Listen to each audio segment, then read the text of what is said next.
Tes. Oke, assalamualaikum warahmatullahi wabarakatuh, and welcome back to my YouTube channel. Dan di video kali ini masih dengan video pembahasan untuk kimia dasar 1 PK 4101. Dan kita akan masuk ke modul yang terakhir karena ada 9 modul. Dan untuk modul ke-9 membahas terkait dengan hukum kedua dan hukum ketiga termodinamika ya. Oke, so untuk tes formatif yang pertama membahas terkait dengan hukum kedua termodinamika kalau nggak salah ya. Coba saya cek terlebih dahulu. Ya benar. Oke, yang nomor 1, pernyataan berikut yang benar tentang suatu sistem dan entropi. Oke, yang pasti nomor 1 sama nomor 2, yang A sama B ini nggak ada hubungannya. Kenapa nggak ada hubungannya? Karena di sini lagi bahas kerja ya. Sedangkan kita mau lebih ke entropi. Oke, so yang C, entropi merupakan derajat ketidakaturan atau ketaaturan ya suatu sistem, jadi bukan keteraturan ya. Semakin tidak teratur semakin besar entropinya. Oke, yang D, entropi merupakan suatu fungsi keadaan, betul ini, sehingga besarnya perubahan entropi tidak bergantung kepada jalannya proses, betul ya. Yang bergantung pada perjalanannya proses itu adalah terkait dengan seperti kerja, kalor ya, itu ada prosesnya. Makanya mereka bukan fungsi keadaan. So untuk nomor 1 jawabannya adalah D. Nah, kita lanjut ke nomor 2. Proses atau reaksi kimia yang menunjukkan perubahan entropi positif atau entropinya berarti semakin besar. Air membeku dari cair, dari liquid menjadi solid, itu berarti terjadi penurunan entropi. Kenapa? Karena ketidakteraturan L itu ketidakteraturannya menurun dari L liquid yang lebih tidak teratur menjadi S atau solid atau padatan yang dimana ketidakaturannya lebih rendah ya. Dry ash disimpan pada tekanan atmosfer. Ini dari solid menjadi gas. Nah ini apa ya, ini semakin besar nih perubahan entropinya ya. Entropinya semakin besar ya, karena perubahan entropi itu adalah S2 dikurangkan dengan S1. Dari sini ini entropinya makin gede ternyata. Ini ketidakteraturannya paling lebih tinggi dan ini yang rendah. Berarti semakin bertambah. Kalau yang C, pembentukan no, ini tidak ada hubungannya terkait dengan peningkatan ya. Kecuali kalau emang kita bahas mungkin ada delta H seperti itu. Besi berkarat masih sama-sama solid, so nggak ada perubahan. So ya, jawaban nomor 2 adalah yang B ya. Nah, kita lanjut ke soal nomor 3, 4, dan 5 ya. Kita hapus untuk nomor 1 dan nomor 2-nya. Nah, untuk nomor 3, di antara senyawa berikut yang memiliki entropi terbesar. Kita cek dulu ya. Yaitu adalah terkait dengan jumlah molekul sama, ingat ya, entropi itu bergantung terhadap jumlah molekul dengan fase zatnya. Oke. Dari sini yang bisa kita pastikan bahwa yang tidak perlu kita hitung adalah yang C. Karena apa? Ini termasuk gas termasuk CO2 dalam bentuk padat. Ya, padat ini berarti paling rendah.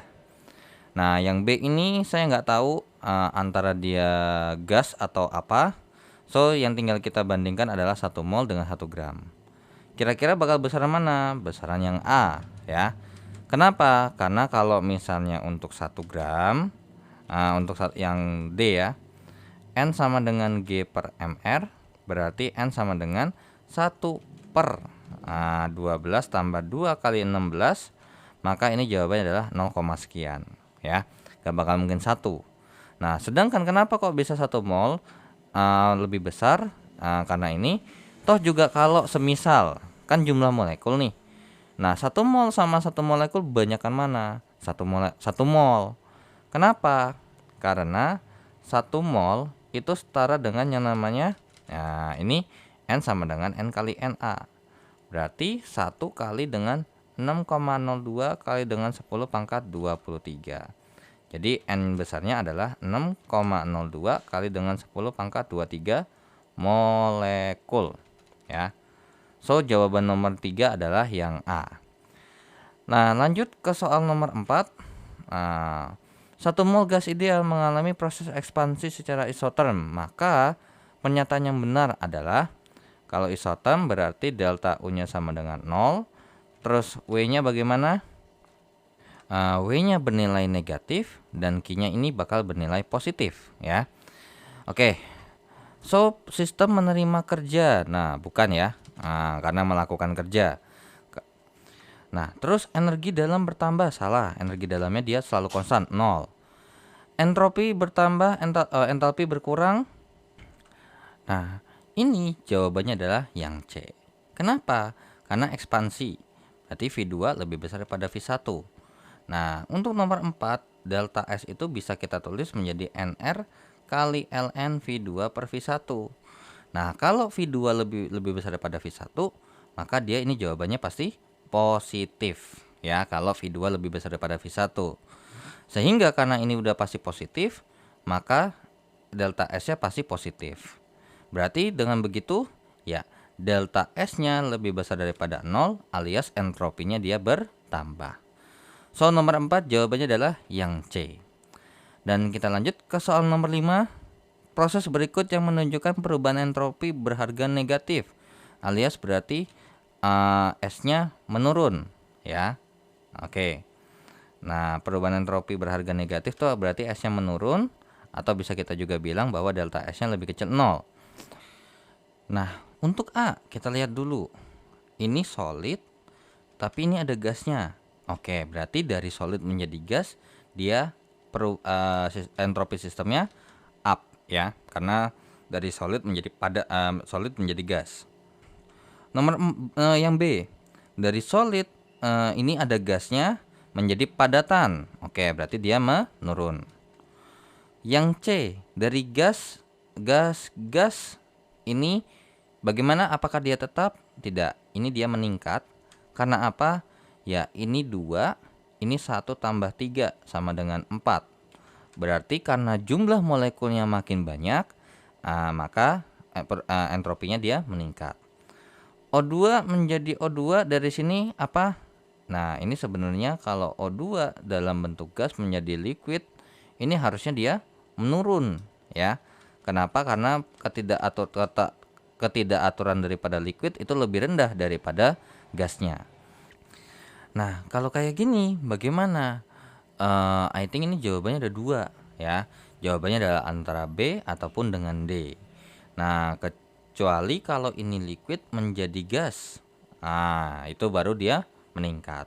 Jadi menurut saya ini nomor 5 jawabannya adalah yang jawabannya ada 2 antara B dengan D ya. Oke, so kita lanjut ke soal berikutnya. Oke, kita hapus untuk nomor 3, 4 dan 5 dan kita akan lanjut ke soal nomor 6 sampai 8. Untuk nomor 6 ya. Pemanasan daripada ini CP. Nah, ditanya perubahan entropinya. Kita punya CP udah, kita punya T-nya adalah ini 298 Kelvin, P-nya dia 1 atm, menjadi T2-nya ini T1, T2-nya adalah 273 tambah 75, jawabannya adalah 346 ya. 346 Kelvin. Nah, berarti untuk delta S-nya sama dengan CP kali dengan sebenarnya di depan ini ada N-nya ya kalau kita bahas mol. ln kali T2 per T1. Berarti delta S sama dengan, nah sebenarnya CP ini bisa kita ganti dengan yang namanya sekian R, itu boleh ya. Oke, 75,6 kali dengan ln daripada 346 per 298. Berarti delta S-nya itu sama dengan berapa? 75,6 dikalikan dengan ln daripada 346 per 298. Jawabannya adalah 11,29 ya. 11,29 Joule per mol Kelvin ya. Jadi jawabannya adalah yang A lah ya, kita mendekati aja. Mungkin punya pendekatan pribadi seperti misalnya 0 derajat Celcius itu adalah 273, sekian. Nah, oke. So, kita lanjut ya ke soal nomor 7. Cuman kalau menurut saya sih ini kayaknya nggak mungkin gini ya. Cuman kalau dilihat sih kayaknya oke lah, make sense. Kalau kita paksa jawab A karena apa? Karena jawabannya ini agak jauh nih. Nah, ini C juga juga tipe nih. Di sini ada minusnya. Karena kalau C sama kalau nggak ada minusnya ini sama kayak D, yaitu sama-sama positif, seperti itu. Ya udah, berarti kita anggap aja nomor 6 ini ya, nomor 6 ini memaksa supaya jawabannya ya udah jawabannya A. Walaupun secara angka harusnya jawabannya adalah 11,29 ya. Oke, kita lanjut ke soal nomor 7. Nah, untuk soal nomor 7 kita punya informasi bahwasanya kalor penguapan air. Oke, kalor penguapan sebesar 40,77 kJ per mol. Ini 100 besarnya perubahan entropi pada 2 mol air pada suhu tersebut. Nah, jadi untuk menghitung delta S daripada ini kan ada kalor nih, ya kan? Ini kan sebenarnya bisa kita katakan bahwasanya oh berarti kalau kan penguapan air itu kan berarti H2 dalam bentuk liquid menjadi H2O dalam wujud gas. Dengan dimana delta H-nya ini itu adalah sebesar 40,77 ya. Nah, berarti kalau misalnya kita minta 2 mol pengembunan 2 mol air, di mana kan delta S itu sebenarnya delta H per T. Di mana di sini T-nya adalah 373 Kelvin. Nah, ini ingat ya, ini kilojoule per mol. Oke, diminta pengembunan berarti H2O dalam wujud gas menjadi H2O dalam wujud liquid. Delta H-nya adalah minus 40,77 kJ per mol. Nah, tapi kita lihat nih, di sini persamaannya cuma 1 mol. Kita mintanya 2 mol, jadinya dikali 2. Berarti 2H2O dalam wujud gas menjadi 2H2O dalam wujud liquid adalah sebesar delta H sama dengan 40,77 kali dengan 2 itu adalah minus 81,54 kilojoule per mol. Ya sudah, berarti delta S sama dengan minus 81,54 per 373. Dan di sini ketemulah jawaban sebesar 0,2186 ya. 0,2186. Ingat, ini kilojoule per mol Kelvin. Nah, di sini pilihan gandanya adalah joule per mol Kelvin, berarti dikali 1000. Jawabannya adalah minus 218,6 joule per mol Kelvin. Ya jawabannya nggak jelas. Ini mau yang C atau yang D. Karena pasti beda tanda, ya beda arti ya. Jadi nomor 7 ini antara C ataupun dengan D. Oke, nomor 8. Pernyataan berikut yang tidak benar mengenai proses spontan dan perubahan entropi sistem. Nah, untuk yang A, semua proses yang terjadi di alam selalu disertai dengan peningkatan entropi. Betul. Karena namanya proses kalau terjadi secara spontan itu akan membuat yang namanya delta S alamnya itu pasti sama dengan 0 ya. Jadi di sini yang diminta adalah delta S alam itu lebih besar daripada 0. Di mana delta S alam itu setara dengan delta S sistem ditambahkan dengan delta S lingkungan ya, lingkungan sehingga lebih besar daripada 0. Untuk proses spontan ini salah ya, masih kurang tepat. Untuk proses spontan selalu berlaku sistem tambah lingkungan lebih besar 0, ini baru betul. Perubahan entropi yang positif berarti ketidakaturan sistem meningkat, betul. Berarti jawaban untuk nomor 8 adalah yang B ya. Nah, kita hapus untuk nomor 6 sampai nomor 8-nya dan kita akan lanjut ke soal 9 sampai 10 sebagai akhir dari tes formatif 1. Nah, untuk nomor 9 kita punya informasi bahwasanya CP ini 5/2R. Oke. Berarti nanti nilainya adalah 5/2 kali dengan 8,314. Karena di sini jawabannya adalah joule ya. Oke, berarti langsung aja, bisa nggak langsung kita hitung 5/2 per 2 alias 2,5 ya. Berarti kali dengan 8,314, jawabannya adalah 20,785. 20,785 Joule per mol Kelvin. Di sini 1 mol ya, 1 mol terus dipanaskan. Oke. Ada informasi bahwa T1-nya adalah 300 Kelvin dan untuk T2-nya adalah 500 Kelvin. So ditanya adalah delta S-nya. Ya udah. Berarti 1 kali dengan CP-nya adalah 20,785. Jadi kalau emang ada di sini terhitung 1 mol dikalikan dengan 1, kalau di sini ada 2 mol ya dikalikan dengan 2. Nah, berarti dikalikan dengan ln daripada T2 per T1, 500 per 300. Berarti delta S-nya sama dengan berapa? 20,785 dikalikan dengan ln 5 per 3.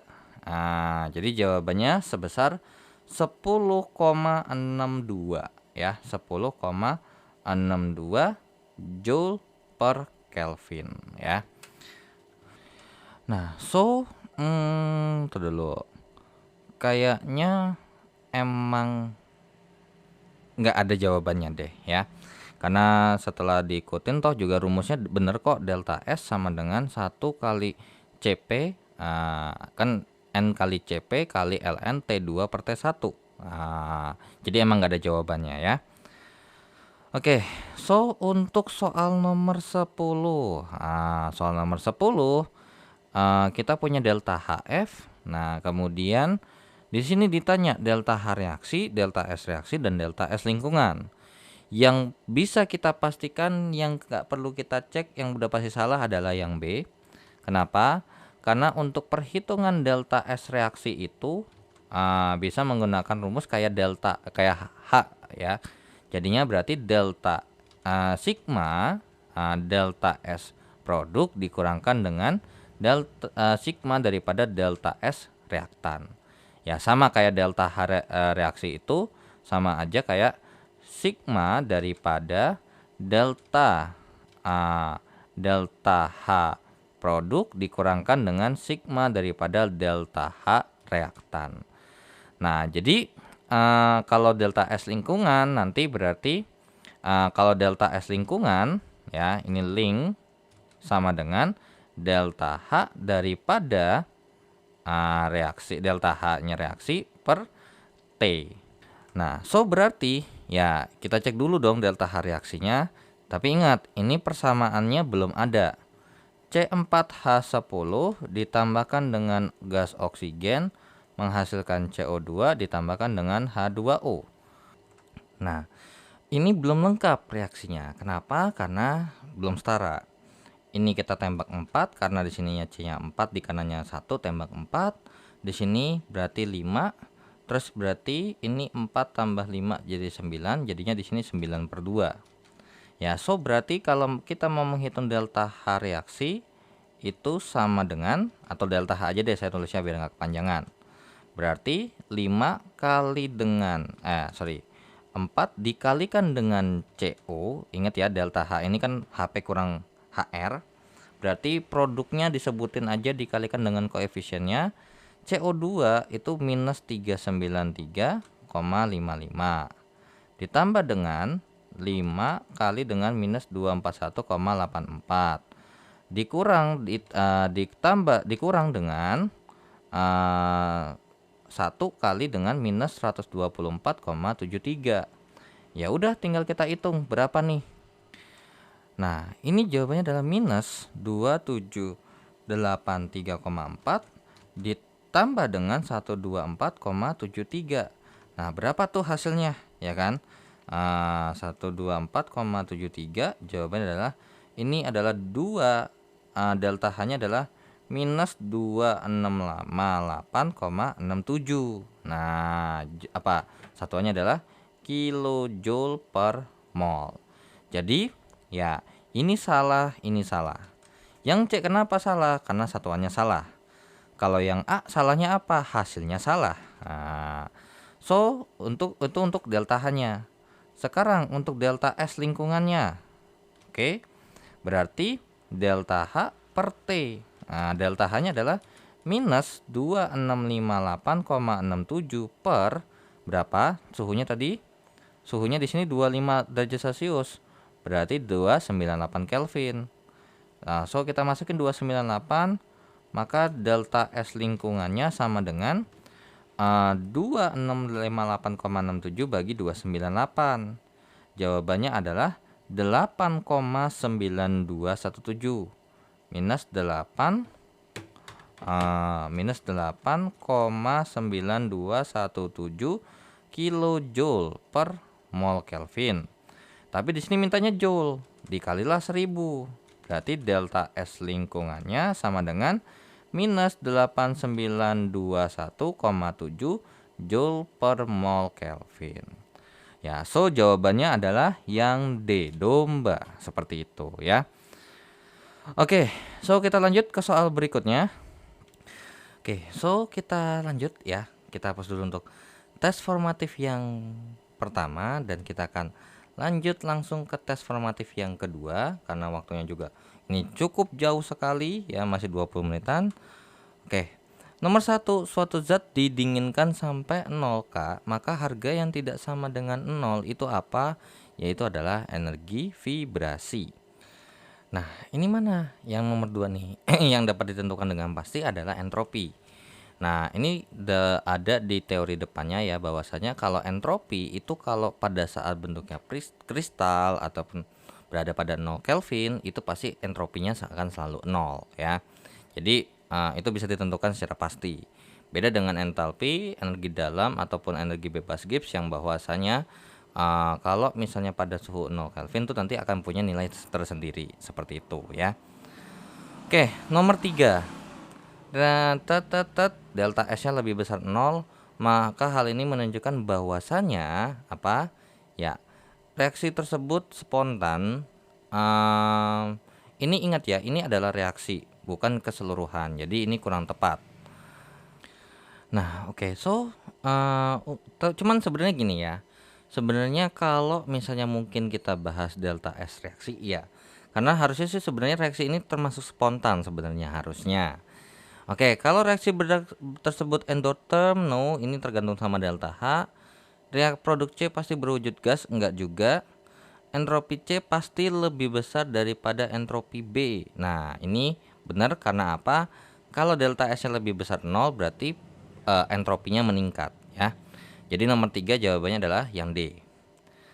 Nah, nomor 4, suatu reaksi berlangsung dengan cara menyerap panas. Oke. Jika perubahan entropi sistem berharga positif, maka pernyataan yang benar adalah entropi lingkungan berharga negatif. Entropi total pasti berharga positif. Oke, kalau misalnya ini untuk total nggak yakin karena tergantung sama nilai sistem sama lingkungannya. Nah, kalau ini terkait dengan entropi sistem atau terkait dengan menyerap panas ya, berarti delta S itu delta S lingkungan ya yang kita hitung ya kalau kita bahas terkait dengan ini perubahan entropi sistem. Itu dulu. Oke. Kalau delta S sistemnya positif kan gitu ya. Kalau delta S sistemnya dia bernilai positif. Kalau delta S lingkungannya kan berdasarkan delta H per T kan. Nah, kira-kira ini delta H-nya bagaimana? Ingat ya, kita bahas lingkungan. Di sini menyerap panas berarti kalau kita gambarkan misalnya ini sistem, ini adalah lingkungannya, maka gerak daripada kalornya itu adalah dari luar ke dalam ya. Seperti ini. Ini adalah reaksi apa? Reaksi endotherm. Nah, kalau emang kita bahas secara sistem, delta H-nya dia bernilai positif. Berarti dari lingkungan dia apa? Dia negatif. Ya, so that's why kenapa sebenarnya delta H di sini harusnya dia minus daripada delta H reaksinya. Karena kan bacanya kebalik gitu. Nah, ini jadinya adalah delta H lingkungan ya, sorry, ini delta H lingkungan.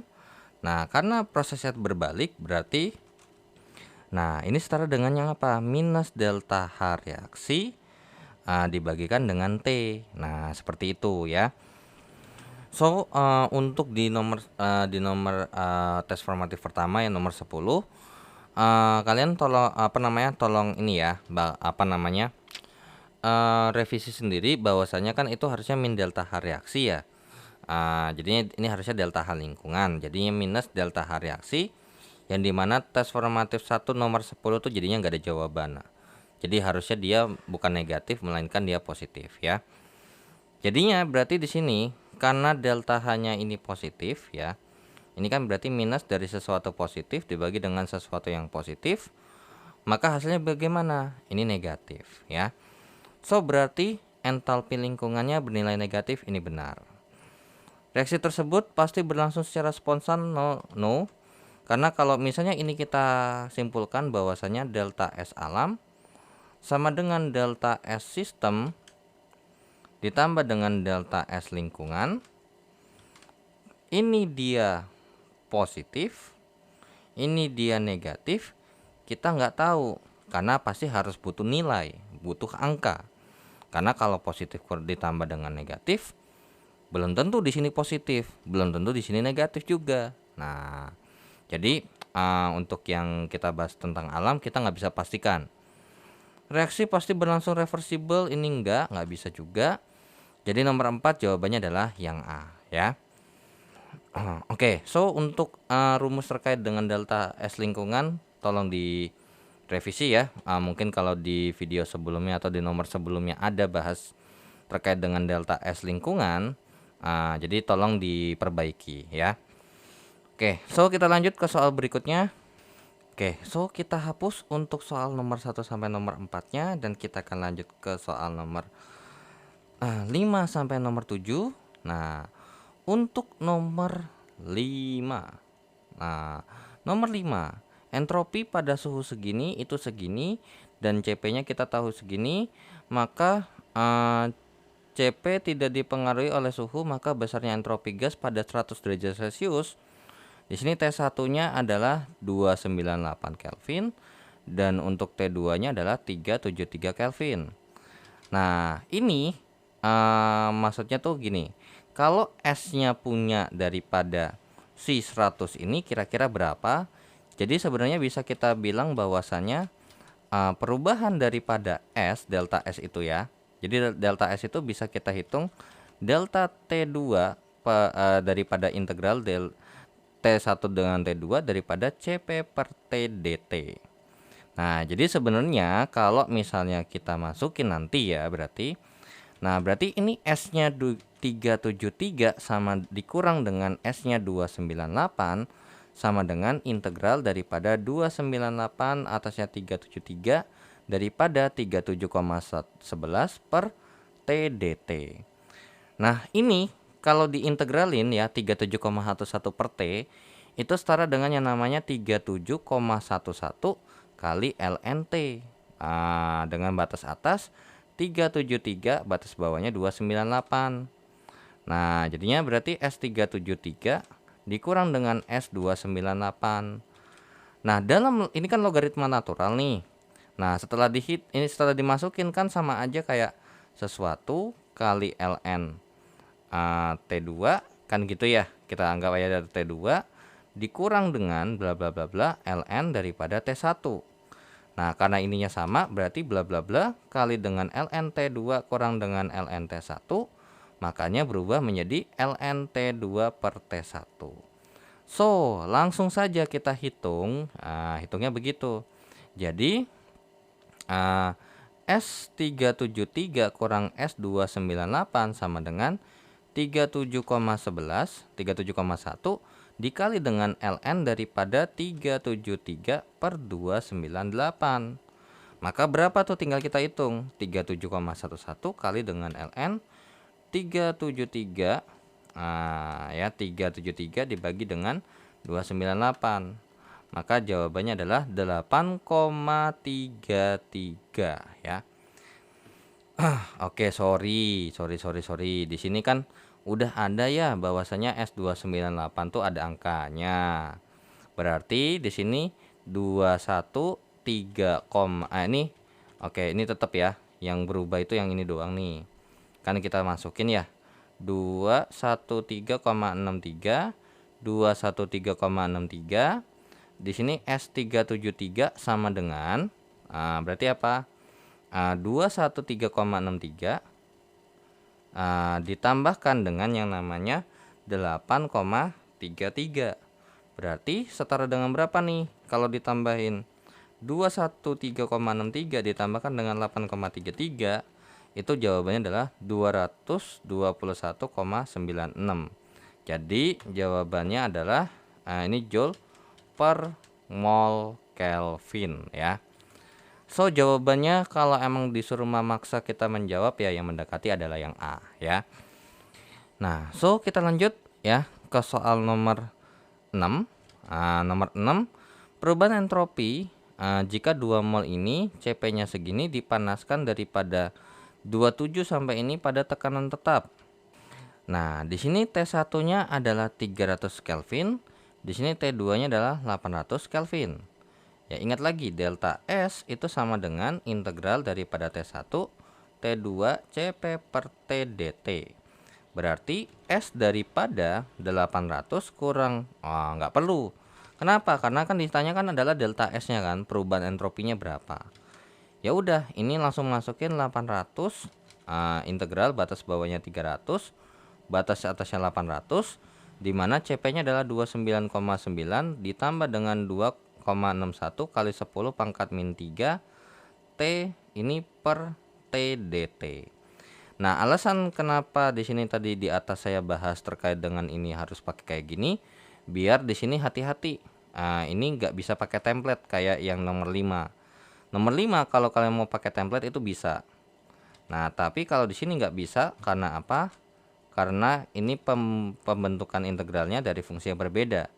Ini 29,9 per T ditambahkan dengan 2,61 kali 10 pangkat min 3 dt. So, berarti ini delta S-nya setara dengan yang namanya, nah barulah nih 29,9. Nah, ini kalau diintegralin kan jadinya ln T nih ya kan. Kali ln T dikurang sama ini adalah sebuah koefisien yang kalau kita sebuah konstanta yang kalau emang kita integralkan ya berarti cuma tinggal tambahin variabelnya. 2,61 kali 10 pangkat min 3 T dengan batas atas 800, batas bawahnya adalah 300. Nah, so berarti I think untuk nomor 5 saya hapus terlebih dahulu.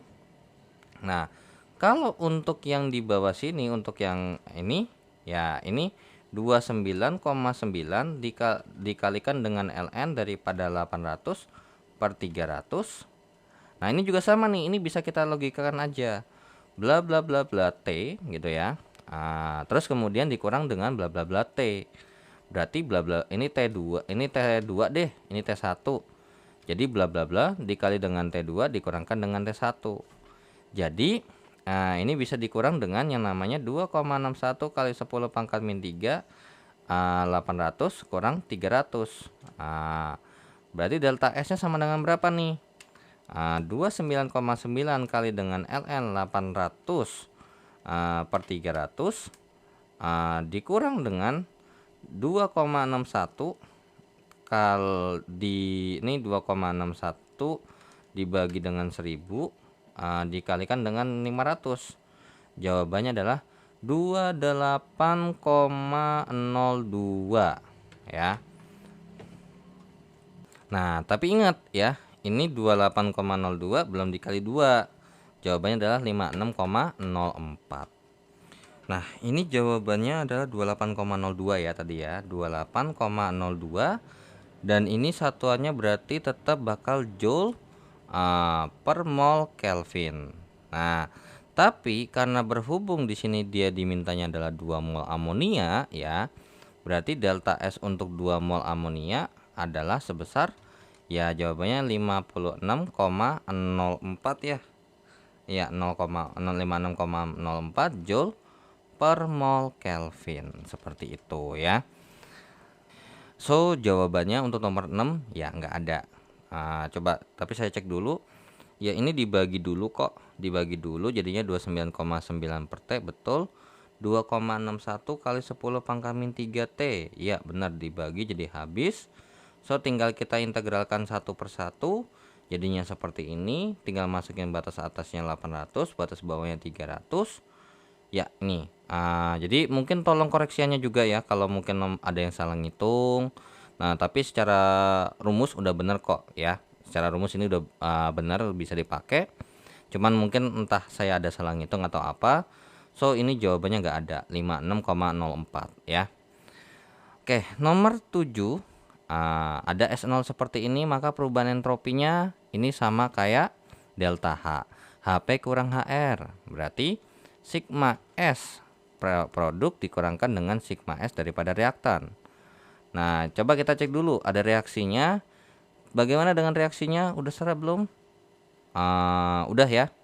Jadinya produknya adalah 1 dikalikan dengan S0-nya CO2 dikurang dengan 1 kali dengan S0-nya CO ditambah dengan yang namanya 1 kali setengah dikali dengan S0-nya O2.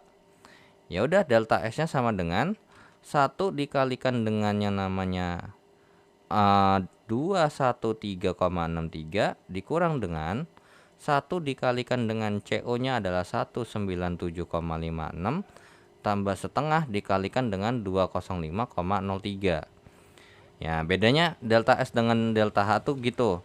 Kalau delta H unsur bebas atau unsur diatomik seperti ini dia bakal 0 ya. So di sini langsung saya hitung aja 213,63 dikurangkan dengan 197,56 ditambah dengan 205,03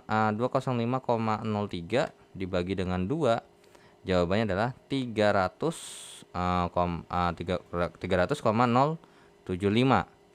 Ya udah, tinggal hitung aja nih. 213,63 dikurang dengan yang tadi 300,75. Jawabannya adalah minus 86,445 Joule per mol Kelvin ya. So nomor 7 jawabannya adalah yang C ya. Kita lanjut ke soal berikutnya. Nah, kita hapus untuk nomor 5 sampai nomor 7-nya ya. Dan kita akan lanjut ke soal 3 soal terakhir ya. 8, 9 dan 10. Ini juga cukup teoritis, kecuali nomor 8. Untuk nomor 8 kita punya ini ternyata delta hanya seperti ini, maka besarnya entropi lingkungan jika reaksi berlangsung pada ini. Berarti untuk entropi lingkungan ya, delta S lingkungan itu sama dengan ini kan delta H reaksi ya, delta H reaksi nih. Nah, di sini untuk delta S lingkungan dulu ya, adalah minus dari delta H reaksi dibagikan dengan T. Di sini berarti minus A per 298. Tapi ingat, ini satuannya adalah kilojoule per mol Kelvin. Tapi di sini diminta dalam satuan apa? Dalam satuan joule ya per mol Kelvin. So ini jadinya adalah A ya. Nah, jadinya berarti ini adalah 1000 A per 298 Joule per mol Kelvin. Tapi ingat, ini adalah delta S ketika kondisi 298. Itu adalah 1000 A per 298 Joule per mol Kelvin. Nah, kalau delta S-nya dalam satuan dalam suhu 400 Kelvin, nah bagaimana? Ya udah, delta daripada delta S itu sama dengan ya integral daripada apa? Ya daripada T1 T2 Cp per TdT. Nah, jadinya berarti delta S 400 dikurang dengan delta S 298 sama dengan integral daripada 298 ininya 400 dari Cp per TdT. Berarti delta S-nya 400 itu sama dengan delta S-nya 298 ditambahkan dengan integral 298 sampai 400 Cp per TdT. Berarti delta S-nya 400 sama dengan 1000 A per 298 ditambah dengan integral 298/400 CP per T dt. Jadi untuk soal nomor 8 jawabannya seperti ini ya. Jadi jawaban nomor 8 adalah yang domba. Oke, so kita lanjut ya ke soal berikutnya. Nah, walaupun sebenarnya mungkin yang saya cari kayaknya mungkin lebih enaknya ini ya. Ini kan CP per T ini kan bisa dibikin jadi CP ln T2 per T1. Nah, berarti sama aja dong ya sama yang C nih. Nah, jadi menurut saya nih C atau D ini ada tipe jawaban kayaknya ya. Nah, oke, so nomor 8 ini saya agak sedikit bingung antara jawab C ataupun jawab D karena nilainya sama ya. Karena kalau ini nanti dikerjakan berarti CP kali LNT. Cuman, nah hati-hati. Kenapa kok harus yang jawabannya D? Saya lebih prefer ya. Tetap saya bakal lebih prefer jawabannya D dikarenakan ingat CP itu kita nggak tahu ya CP-nya dalam bentuk fungsi atau dalam bentuk angka. Nah, kalau dalam bentuk angka doang boleh yang C. Tapi kalau dalam sebuah fungsi dan langsung kita kerjakan template seperti ini, cannot. So that's why kenapa lebih prefer atau lebih pas jawabannya adalah yang D. Untuk menangani kalau misalnya CP-nya itu bukan berupa sebuah angka melainkan sebuah fungsi. Oke, so kita lanjut ke soal nomor 9. Untuk dapat menentukan suatu reaksi dari atau proses berlangsung secara spontan, maka data yang diperlukan ya ini terkait dengan perhitungan daripada delta S alam itu sama dengan delta S reaksi ditambahkan dengan delta S lingkungan. Nah, kalau untuk delta S lingkungan itu kan rumusnya adalah min delta H reaksi per T. Kalau ini ya pakai rumus ya pakai rumus yang S-nya produk kurangnya S-nya si reaktan. Berarti apa yang kita butuhkan? Apakah cukup delta H reaksi? Tidak. Fase zat yang terlibat enggak juga. Enggak boleh. Fase zat terlibat ini enggak ada ya. Delta S iya, delta H reaksi iya. So nomor 9 jawabannya adalah yang C ya. Oke, sebelumnya saya mau jelasin dikit lagi untuk nomor 8. Kan kalau kalian lihat untuk soal nomor 7 sama soal nomor 6 sama nomor 5, kalau nomor 5 CP-nya berupa angka bisa langsung pakai kayak gini. Tapi kalau untuk soal nomor 6, kalau kalian CP-nya berupa fungsi seperti itu dan langsung template seperti ini, itu adalah sesuatu yang salah ya. Makanya that's why konsep aslinya ingat konsep aslinya adalah seperti ini ya. Konsep aslinya adalah delta S daripada sama dengan integral batas bawahnya T1 batas atasnya T2 dari CP per T dt. Oke, lanjut soal nomor 10. Pernyataan berikut yang benar mengenai hukum ketiga termodinamika.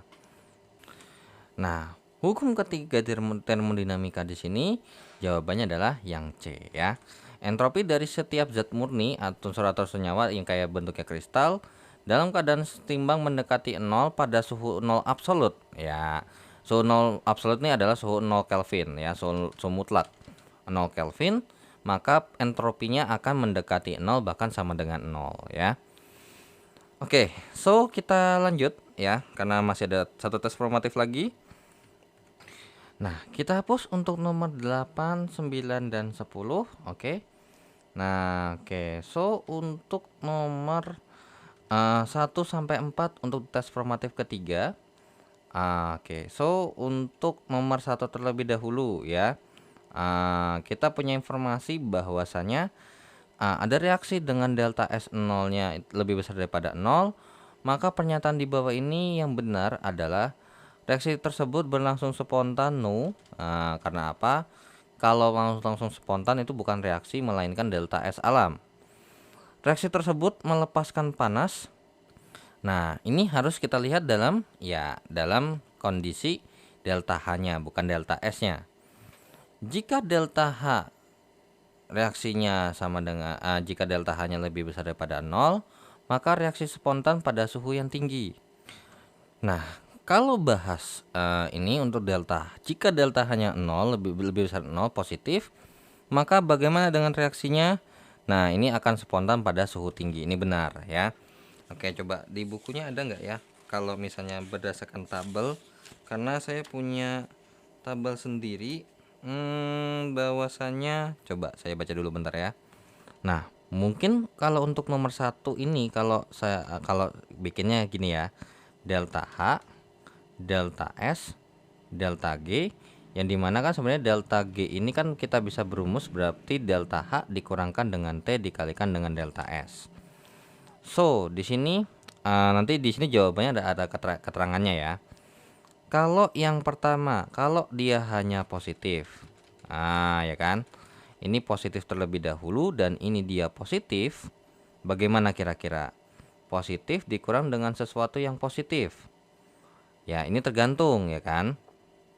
Nah, ini berarti apa? Ini negatif ya. Kenapa? Karena kan sesuatu yang positif, tapi enggak juga ya. Gini, kalau positif dikurangkan dengan sesuatu yang positif, misal 3 dikurangkan dengan 1, jadi jawabannya 2. Nah, tapi kalau 3 kurang 5, jawabannya adalah min 2. Berarti di sini bisa positif, bisa negatif. Nah, itu yang pertama. Kemudian yang kemungkinan kedua adalah 1 positif di sini, ini negatif. Berarti positif dikurangkan dengan sesuatu yang negatif, itu hasilnya pasti akan positif. Oke? Kemudian kalau ini negatif, ini dia positif. Berarti kalau ini negatif dikurang dengan sesuatu yang positif, berarti bagaimana? Ya, dia makin negatif. Kalau sama-sama negatif, ya ini tergantung. Minus 3 dikurangkan dengan minus 2, jawabannya minus 1. Tapi kalau minus 3 dikurangkan dengan minus 10, jawabannya 7. Ya, jawabannya ini positif ataupun negatif. Nah, jadi jawabannya gimana? Nah, kalau misalnya kita tahu bahwasanya kan untuk spontan delta G itu harus lebih kecil daripada 0 ya. Jadi alias negatif. Berarti mana nih yang udah pasti spontan? Ya, ini jawabannya dia spontan ya. Nah, terus yang kedua nih, bagaimana? Dia tidak spontan sama sekali ya, tidak spontan sama sekali. Mau dia hanya positif, mau dia menyerap kalau segala macam. Jadi ini jatuhnya adalah untuk semua T ya. Nah, ini tidak spontan sama spontan kalau nggak dispesifikin berarti bisa berlaku hampir semuanya. Nah, kalau yang bagaimana kalau ini? Ya, ini jawabannya tergantung. Berarti tergantung. Kalau dia negatif, kalau dia negatif berarti spontan dengan apa? Dengan kondisi bahwa suhu tinggi. Nah, ya. Kalau misalnya dia bisa jadi tidak spontan, berarti apa? Nah, pada suhu rendah, ya.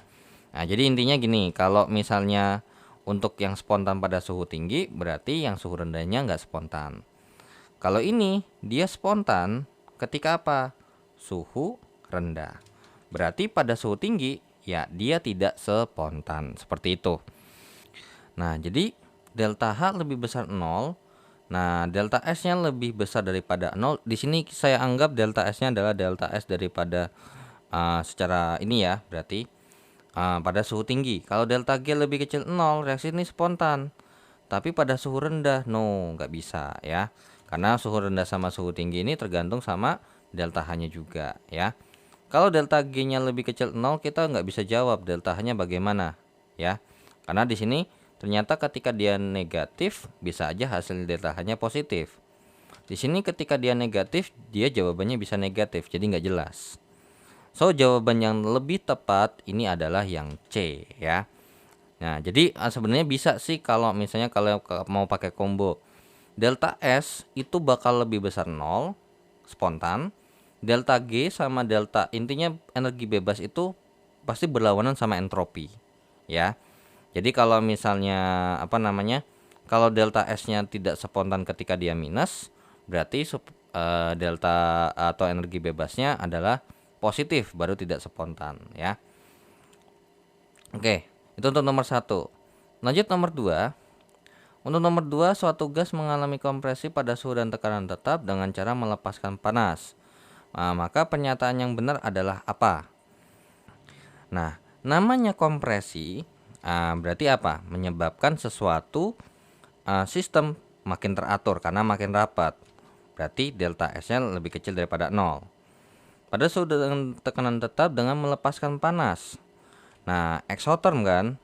Nah, kalau exotherm berarti delta H-nya lebih kecil 0. Maka bagaimana dengan delta G-nya? Nah, kalau ini lebih kecil 0, ini lebih kecil 0, maka jawabannya adalah, nah, ini sebenarnya bisa ketahuan untuk delta U-nya juga bagaimana. Ya, delta U-nya ini akan lebih kecil 0 ya. Karena apa? Nah, tapi sebenarnya gini, coba kita lihat dulu ya. Delta S lebih besar 0 salah. Delta H lebih besar 0 salah. Tinggal antara ini nih, B dengan D ya. Kira-kira yang masuk akal tuh yang mana? Kalau yang D ini bisa masuk akal. Kalau yang B itu bagaimana kira-kira terkait dengan delta U? Nah, untuk nomor 2 terkait dengan delta U ini kita bisa pakai begini. Delta U sama dengan Q ditambahkan dengan W. Nah, di mana terkait dengan kompresi karena berhubung W sama dengan min P kali delta V yang namanya kompresi berarti menyebabkan apa?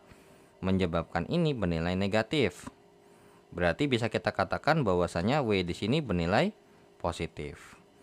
Oke, di sini adalah sesuatu yang positif di mana Q-nya karena melepaskan panas, berarti kira-kira dia negatif apa positif? Ya, dia negatif. So, bagaimana terkait dengan delta U-nya? Nah, oke, wait, sorry. Ya, ini berarti delta U-nya kira-kira bagaimana nih terkait dengan delta U-nya? Nah, kalau misalnya delta U-nya positif, I think kayaknya kalau melepas panas harusnya berarti wait dulu.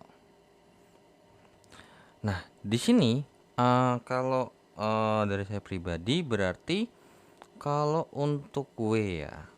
Bentar dulu. Nah, di sini yang agak sedikit saya ragukan adalah kalau misalnya kalau biasanya rata-rata emang mungkin Q sama W itu sebenarnya nggak bisa dijamin sih ya. Kalau misalnya W-nya itu harus lebih besar daripada Q atau sebaliknya. Cuman gini, kalau misalnya emang kompresi pada suhu, karena di sini yang jadi problemnya adalah kalau misalnya kita menghitung delta G itu kan sama dengan delta H dikurangkan dengan T dikalikan dengan delta S. Ya kan? Nah, dengan T konstan berarti yang ada masalah.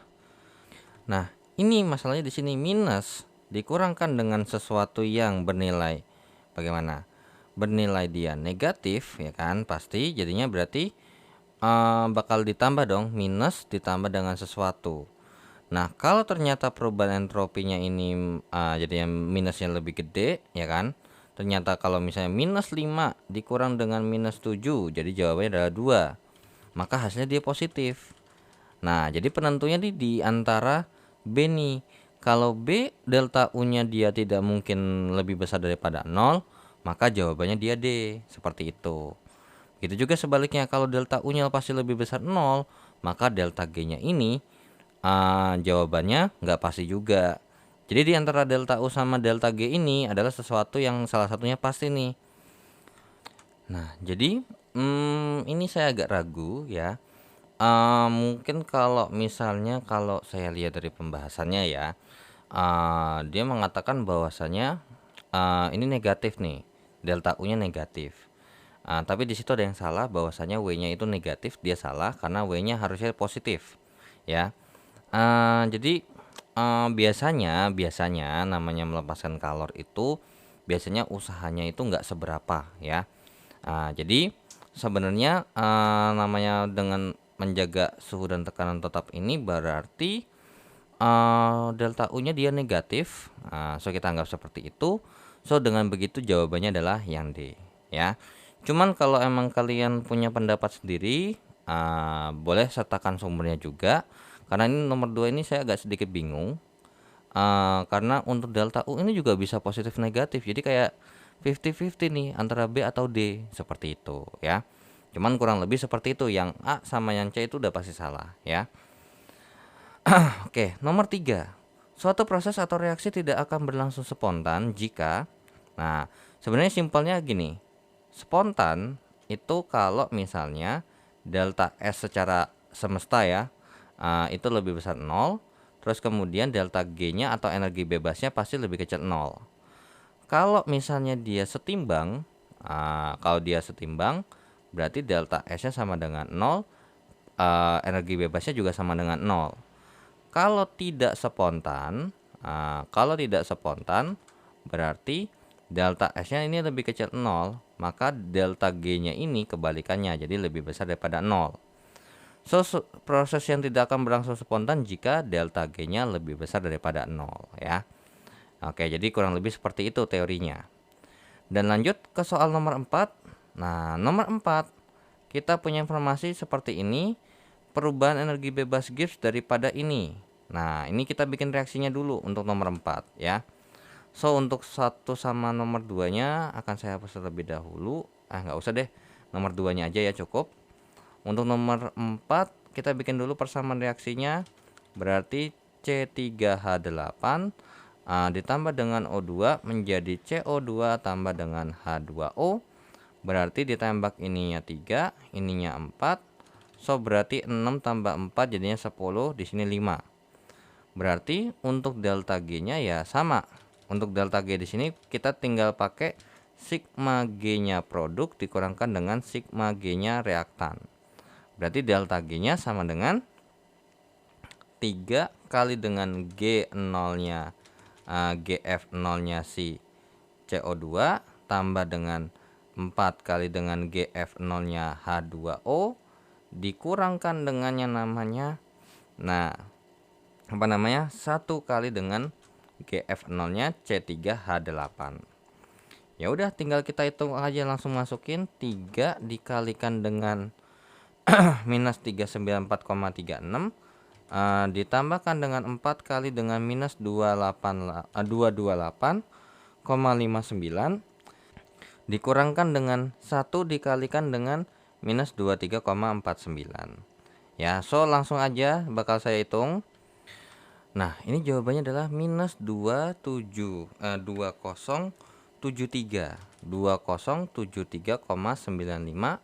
kilojoule per mol ya. Oke, so berarti ya coba saya cek dulu persamaan reaksinya. 3, 48, 10, 6 tambah 4, iya. Berarti emang 3 kali dengan 3 min 394,36, 4 kali min 228,59 sama 1 dikurang dengan 1 kali min 23,49 ya. Berarti emang ini jawabannya nggak ada ya. Nah, kita hapus untuk soal nomor 1 sampai nomor 3. Oke. So, untuk 1 sampai nomor 3 kita akan hapus terlebih dahulu. Untuk nomor 4, 5 sampai nomor 7 bahwasanya untuk nomor 5 kita punya delta HF, oke, kita punya S juga, maka besarnya entropi standar. Oke, untuk nomor 5 ini sebenarnya kan C grafit, ada persamaan reaksinya ya. C grafit ini kan pembentukan standar CO2 nih. Nah, C tambah O2 menjadi CO2. Nah, berarti dari sini kita kan kalau mau nyari delta S0-nya atau S-nya daripada si karbon ini, kira-kira kan berarti bisa kita pakai cari begini. Delta S sama dengan sigma S0-nya produk dikurangkan dengan sigma S0-nya reaktan. Jadinya berarti kita butuh apa? Kita butuh delta S. Nah, delta S ini bisa kita cari dengan rumus apa? Delta G sama dengan delta G0 sama dengan delta H0 dikurangkan dengan T dikalikan dengan delta S0. Nah, berarti delta G0-nya adalah minus 394,36 sama dengan delta H-nya adalah minus 393,51 dikurang dengan, nah, namanya entropi standar itu dalam kondisi ruangan. Jadi di sini pakainya 298 dikalikan dengan delta S. Berarti 298 kali dengan delta S0 itu sama aja kayak minus 393,51 ditambah dengan 394,51 394,36. Berarti jadinya delta S0 nya sama dengan, langsung hitung aja ya, 394,36 dikurang dengan 393,51 dibagi dengan 298. Jawabannya adalah 0, kok kecil banget ya. Oke, sorry. Ini 2,85 kali 10 pangkat min 3, satuannya masih kilojoule per mol Kelvin. Nah, ya udah setara dengan yang namanya 2,85 joule per mol Kelvin. So, di sini 2,85 nih ternyata. Nah, ya udah. 2,85 sama dengan, nah ini berarti 1 dikalikan dengan punya CO2-nya adalah 213,63, terus dikurang dengan 1 kali X ditambah dengan 1 kali 205,03. Nah, berarti 2,85 sama dengan 213,63 dikurang dengan 205,03 dikurangkan dengan X. Berarti X adalah 213,63 dikurangkan dengan 205,03 dikurang 2,85. Maka X-nya berapa nih? Nah, jawabannya adalah 5,75 joule per mol Kelvin. So, nomor 5 jawabannya adalah B. Nomor 6, proses perubahan air dari gas menjadi cair pada malam hari berlangsung spontan. Hal ini disebabkan karena, ya jawabannya A ya. Balik lagi ke nomor 1 ya kalau nggak salah, terkait dengan reaksi spontan pada suhu yang bagaimana. Nomor 7, ini pada 298 memiliki delta H sebegini. Nah, untuk nomor 7 sebenarnya kita punya delta G sama delta H sama punya delta S. Di sini ada delta G nih. Nah, ini bisa kita cari dulu. Delta G sama dengan delta H dikurangkan dengan T dikalikan dengan delta S. Oke, berarti jadinya delta G sama dengan minus 132,44 kurang dengan 298 dikali dengan minus 169,66.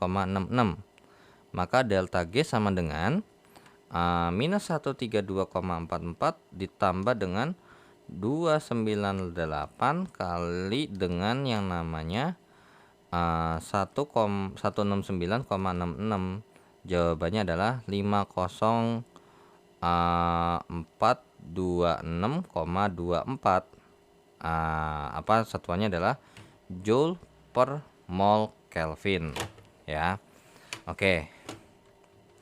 Nah, dulu delta H sama dengan plus no, karena kalau misalnya kita lihat data di sini berarti ya oke, ini salah. Delta S-nya enggak, karena delta S di sini ya berarti kita butuh yang namanya data lagi. Terus delta G ternyata jawabannya 504. Tapi kalau dibikin jadinya 50,4. Oke, so untuk nomor 7 jawabannya menurut saya nggak ada ya, karena delta G-nya dia udah salah. Kalau untuk S0 nih, ini kalau memang ini berarti ini butuh data banget ya. Kalau S0-nya SO3 ini butuh data. Kita nggak bisa lihat berdasarkan informasi yang ada di soal ini. Kalau delta S-nya ini delta S-nya juga sama, ini juga nggak bisa kita lihat ya. Oke, jadi terkait dengan yang namanya ini berarti ya delta H ataupun delta S ini kita nggak bisa lihat. Kenapa? Karena kalau misalnya yang bisa kita lihat tuh adalah delta G0 nya atau delta G ya. Kalau delta H nya ya berarti kita harus bikin berdasarkan reaksi dulu, kayak di sini kan memiliki HF0 S0 seperti itu ya. Oke, so untuk nomor 7 di sini menurut saya nggak ada jawabannya. Nah, oke, so kita hapus untuk nomor 5 sampai nomor 7 ya. Kita hapus untuk 5 sampai 7-nya dan kita lanjut ke 3 soal terakhir.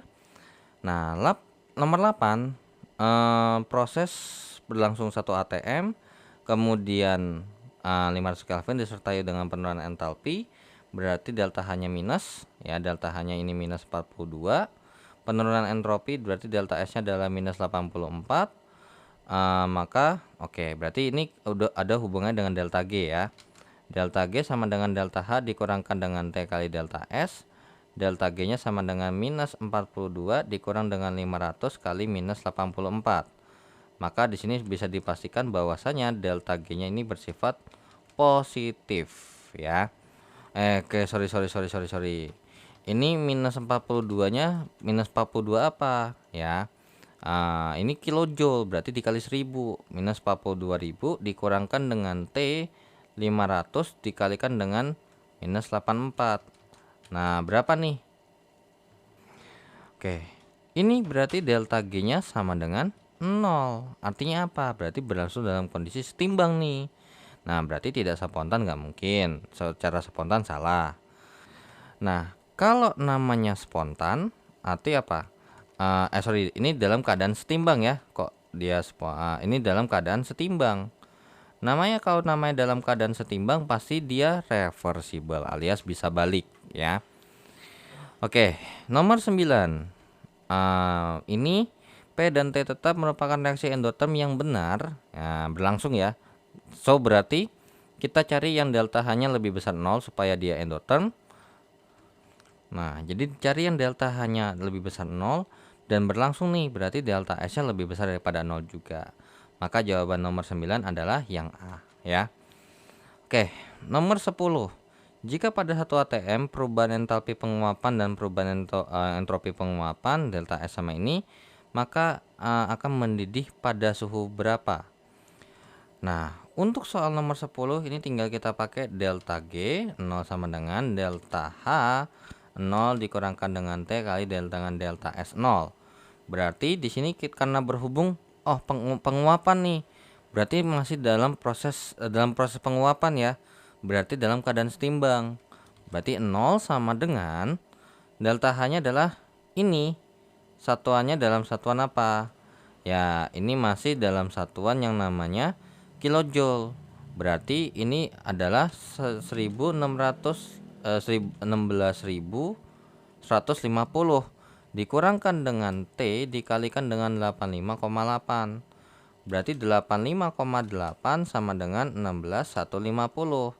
Berarti ini T ya. Nah, T-nya berarti ini sama-sama kita bagi 85,8, maka jawabannya adalah 188,23. Apa? Kelvin ya. Nah, ingat di sini diminta 200 dalam satuan derajat Celcius. Berarti dikurangkan dengan 273. Maka T-nya adalah kurang lebih sekitar minus 84,77 derajat Celcius atau sekitar minus 85. So jawabannya adalah D. Oke, so dengan begitu saya akhiri dulu untuk pembahasan kimia dasar modul ke-9 ya. Dan mengakhiri pembahasan kimia dasar 1 PK 4101. Dan saya ucapkan terima kasih yang sudah menonton video ini. Dan jangan lupa untuk di like dan di share, di subscribe channelnya jika bermanfaat. Dan thanks juga yang sudah donasi saweria.co dan scan barcode QRIS-nya. Dan saya ucapkan jika ada kekeliruan ataupun pertanyaan langsung saja di chat di kolom komentar. Dan saya izin pamit. Wassalamualaikum warahmatullahi wabarakatuh. See you in the next video. Bye bye.